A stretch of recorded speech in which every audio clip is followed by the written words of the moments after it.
नमस्कार मंडळी, तर आपल्या चॅनलवर तुमचं खूप खूप स्वागत आहे। तर आज मी बनवलेली आहे संकट चतुर्थी निमित्त मोदक।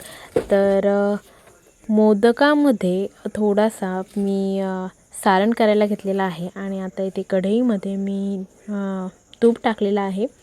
थोडाच तूप घेतलेला आहे। आता हा तूप आपण मेल्ट करून घेणार आहोत। तर ह्याच्यामध्ये हा बघा, हा तूप मेल्ट झालेला आहे। याच्यामध्ये आहे ना मी खोबरा जो किसलेला होता तर तो मी ह्याच्यामध्ये टाकलेला आहे। किसलेला म्हणजे खवलेला बोलू शकता तुम्ही।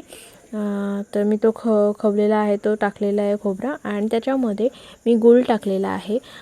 त्याच्यामध्ये जितकी क्वांटिटी तुमची असेल त्यावेळेस तुम्ही गूळ टाकू शकता। तर मी इथे एवढा गूळ घेतला होता आणि हा सतत असा हलवून घ्यायचा आहे, जेणेकरून गूळ नरम होईल तोपर्यंत, म्हणजे पूर्ण मेल्ट झाला पाहिजे।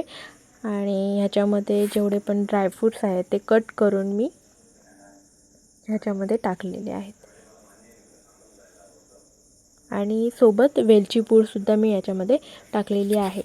तर सारण काय तुम्हाला सांगायची गरज नाही। आणि थोडासा पाण्याचा असा थोडा पाणी असा शिंपडलेला आहे, जेणेकरून थोडा मऊ होईल, म्हणजे जो आपला जी चव आहे, जो सारण आहे तर तो मऊ होईल म्हणून तसा केलेला आहे। आणि मी थोडं असं करून सतत फिरवते, जेणेकरून गूळ आहे तो नरम होईल आणि त्याच्यामध्ये मिक्स होईल। ह्या बघा, हा ऑलमोस्ट आता झालेला आहे, पूर्ण ती चव झालेली आहे। तर गॅस बंद केलं, ते बाजूला ठेवलं मी थंड करायला। आणि एका साईडला एका पातेल्यामध्ये मी पाणी घेतलेलं आहे। तर पाणी इथे मी अर्धा ग्लास घेतलेला आहे। आणि त्यावेळेस म्हणजे प्रत्येकाचं एक असेल मेजरमेंट असू शकतं, जसं तुमचं असेल तर तुम्ही भाकरी वगैरे करत असाल तर तुम्हाला अंदाज असेल त्या गोष्टीचा। तर त्यावेळेस तुम्ही घ्यायचा की बाबा मला 7-8 मोदक करायचे आहे, तर त्यावेळेस अंदाजाने घ्यायला पाहिजे। तसं मी एक अर्धा ग्लास घेतला आणि त्याच्यामध्ये तो जो मेजरमेंटची माझी प्लॅस्टिकचं जे भांडं होतं तर त्यावेळेस मी अशा 2 घेतलेले आहेत। तर हे कंप्लीट माझं झालेलं आहे। हे बघा, हे झालेलं आहे माझं।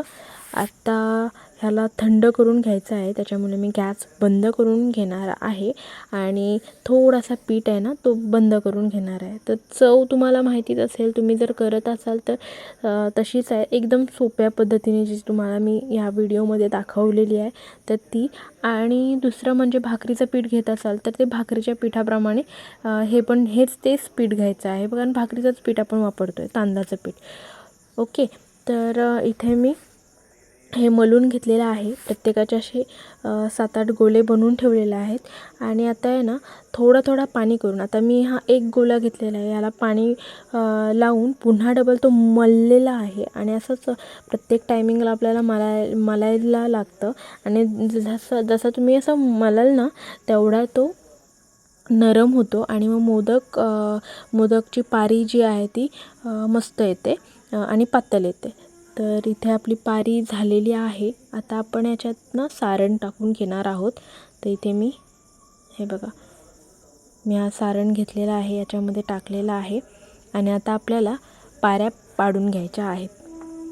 तर प्रत्येकाची मोदक बनवण्याची पद्धत इन द सेन्स तुम्ही आता मी जसा मोदक बनवला आहे बरोबर, तर काही लोकांना ना 21 पाऱ्या बनवायची सवय, म्हणजे ते ह्या ज्या चुन्या आहेत ना त्या 21 बनवतात काही लोक। किंवा काही लोक आहे ना खालून बनवायला घेतात, म्हणजे ज्या चुन्या आहेत त्या खालून बनवायला घेतात।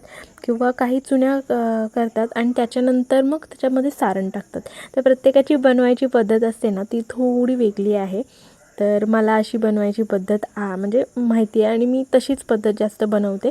मला तशा टाईपचे पण येतात, पण मला ही जास्त आवडते, कारण त्या चुन्या पडतात स्वतःहून आणि त्याला आपल्याला असा आकार द्यावा नाही लागत। आणि त्या ज्या चुन्या आहेत ना त्या थोड्याफार मग इकडे तिकडे हलतात, तर त्यापेक्षा हे मला ओके वाटतं।